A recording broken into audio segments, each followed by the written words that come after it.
దుందుమారుడు ఎవరు?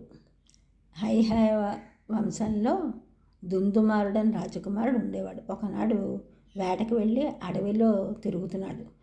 లేడి తోలు కప్పుకున్న మునికుమారుడు ఒకడు అతనికి దూరంగా కనిపించాడు. అతన్ని లేడే అనుకున్నాడు దుందుమారుడు. వెంటనే ధనుస్సులో బాణం తొడిగి విడిచిపెట్టాడు. బాణం తగలడంతోనే మునికుమారుడు చనిపోయాడు. దగ్గరికి వెళ్ళి చూశాడు.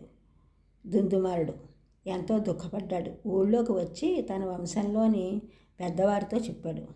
వాళ్ళని తీసుకుని వెళ్ళి మునికుమారుడు కళేబరం చూపించాడు. వాళ్ళు ఎంతో విచారించారు. అక్కడికి దగ్గరలోనే తారకాక్షుని ఆశ్రమం ఉంది. దేవతలతో సహా పూజింపదగినవాడు తార్క్షుడు. హైహయ అందరూ వెళ్ళి తార్క్షమునికి సవినయంగా నమస్కరించారు. దీవించాడు ముని. వాళ్ళకి తగిన గౌరవ సత్కారాలు చేయమని శిష్యులందరికీ చెప్పాడు. మీ సత్కారానికి అర్హత లేని పాపాత్మను అంటూ సాష్టాంగపడ్డారు హైహయనులు. మాలో ఈ దుందుమారుడు వేటకని వచ్చి ఘోరమైన పాపం చేశాడు.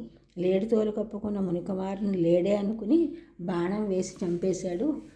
ఈ మహాపాపానికి ప్రాయశ్చిత్తం సెలవివ్వండి అని ప్రార్థించారు. నవ్వారు ముని. చావు, భయం, రోగం, నాశనం అనేవి ఎప్పుడూ మా ఆశ్రమంలో లేనేలేవు.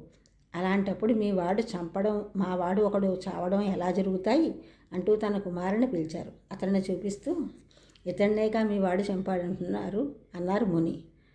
ఇందాక చచ్చిపడి ఉన్నవాడు ఈ ముని కుమారుడే, అతడే ఇతడు ఆశ్చర్యపోయారు హైహయనులు. చచ్చిన వారు బతికి వచ్చామని అనడం మహాత్మా, ఇది ఎలా సాధ్యం? ఇలాంటి ప్రభావం మీకు ఎలా వచ్చింది? దీనికోసం మీరు ఏం చేస్తున్నారు అని ఆశ్చర్యంగా ఉంది మాకు అని చేతులు జోడించారు. ఏముంది, సోమరితనం దగ్గరికి రానివ్వం, అబద్ధం ఆడం, శుచిగల ఆహారం తప్ప మరొకటి ముట్టుకోం, నిత్యకర్మల్లో పిసరంత లోపం రానివ్వం, అతిథులు అంటే ఆప్యాయంగా పూజిస్తాం, కామం, క్రోధం, లోభం మొదలైన వాటికి కళ్ళలో కూడా చోటివ్వం. బ్రహ్మచర్యం మా వ్రతం. ఇందువల్లే భయం కానీ, రోగం కానీ, మృత్యువు కానీ లేదు మాకు. అందుచేత మీకేదో మా వాడిని చంపిన పాపం చుట్టుకుంటుందనే భయం అక్కర్లేదు అన్నారు తార్క్షుడు. సంతోషించారు హైహయనులు.